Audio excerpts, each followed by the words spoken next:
นี้ที่อายสิสอนทอนทุกตอนไว้เป็นบทเรียน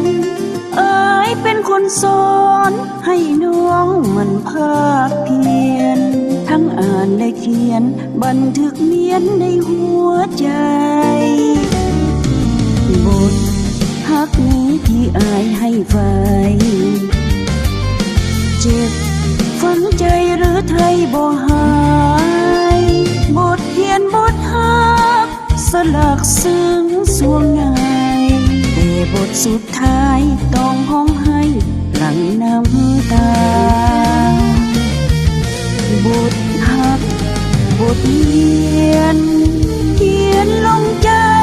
แม้นตายบ่ขอลืมลา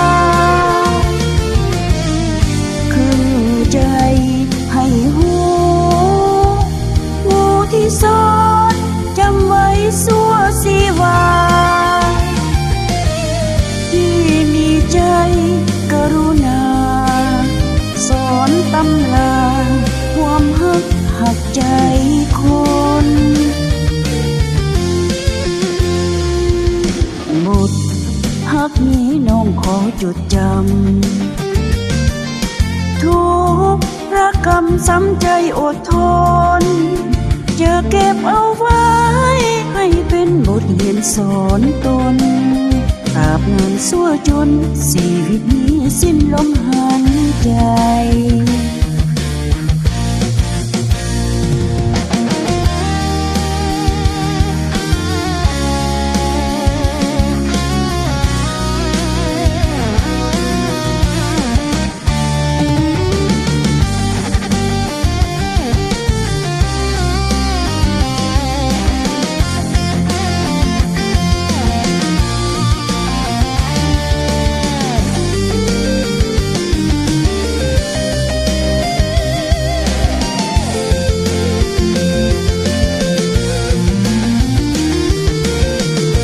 บทฮัก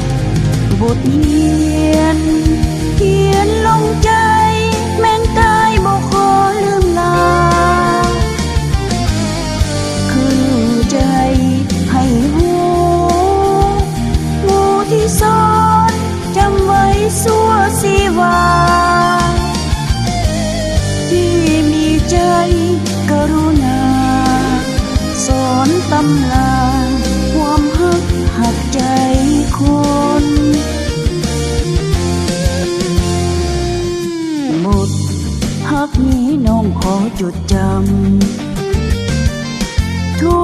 กรักกรรมซ้ำใจอดทนจะเก็บเอาไว้ให้เป็นบทเรียนสอนตน